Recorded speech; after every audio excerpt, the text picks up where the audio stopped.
Well, President Biden will address the nation tonight for the first time since ending his 2024 re-election campaign.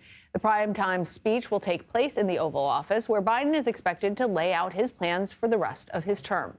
Now, President Biden returned to Washington yesterday for the first time since isolating in Delaware while recovering from COVID-19.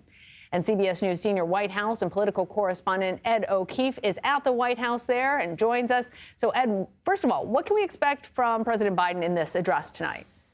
Lana, he said in his letter on Sunday that he would further explain his decision not to run and give some sense of his plans going forward. So that's pretty much all we've got and what we're expecting. We should learn more in the next few hours at the White House daily press briefing that Karine Jean-Pierre is holding, one of her first in a while, where she's going to get a few questions on this. And so, you know, this is going to be one of those kinds of presidential moments that are likely to be remembered as one of the most consequential of his 4 years in office, given that he is opting to not run again, despite the public calls and assurances that he would for so long.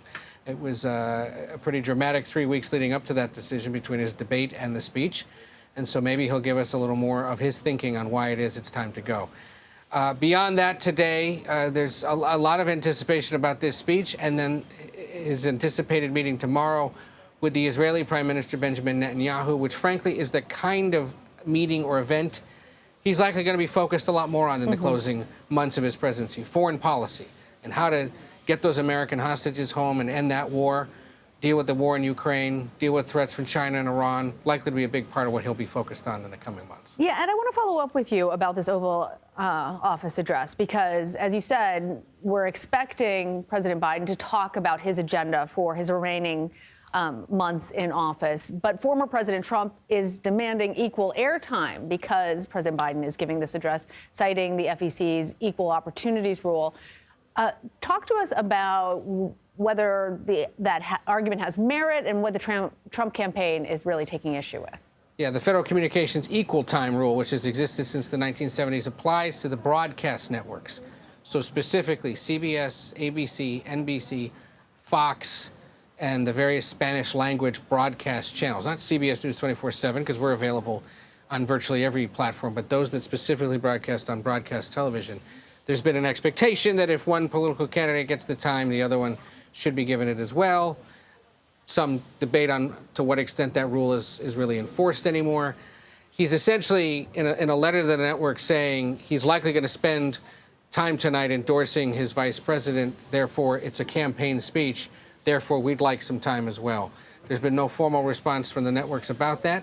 And you know, it's among the kinds of steps we've seen the Trump team take in the last few days since this surprise announcement to sort of just poke at the fact that this change was so unexpected and maybe raise doubts among those in the public about whether they're flouting the rules or getting an unfair advantage over Republicans. And frankly, it should all be stacked up there as examples of what's likely coming should Trump fall short again in winning the White House, the potential legal challenges of all sorts that could unfold, and that he has not ruled out filing should he, in his view, believe that the results of the election were not fair. A very interesting point. Very quickly, you mentioned that President Biden is going to be meeting with Prime Minister Netanyahu. Obviously, that's the other big headline. Talk to us a little bit more about that and what else is on the president's agenda. Well, the Israeli Prime Minister is set to address Congress this afternoon. Of course, he's been here for a few days. He spoke a little while ago, for example, at the memorial service for the late Connecticut Senator Joe Lieberman. The meetings tomorrow, the White House tells us now, will also include a meeting with the families of American hostages still unaccounted for. That is a meeting, forgive me, that these relatives have requested.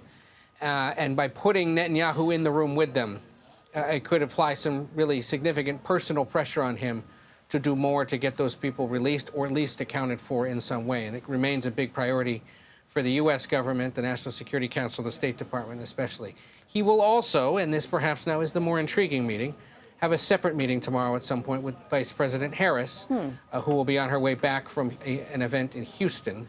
That was always the plan, even before Sunday's surprise announcement. But now, of course, it'll be intriguing even more so because it will be the only meeting she's had so far with a foreign leader now that she is the presumed Democratic nominee. And we should point out, on Friday, Netanyahu is headed down to Florida and Mar-a-Lago to see former President Donald Trump. This is another thing that foreign leaders and diplomats in this city have been trying to do, make arrangements to be in touch with his team on the presumption that he very well may win back the White House and revamp the foreign policy of the last few years. All right. Ed O'Keefe there for us at the White House. Thanks, Ed. Take care. We will have special coverage of President Biden's primetime address to the nation starting at 7:30 p.m. Eastern. His remarks are expected to begin at 8, and you can stream it all right here on CBS News 24/7.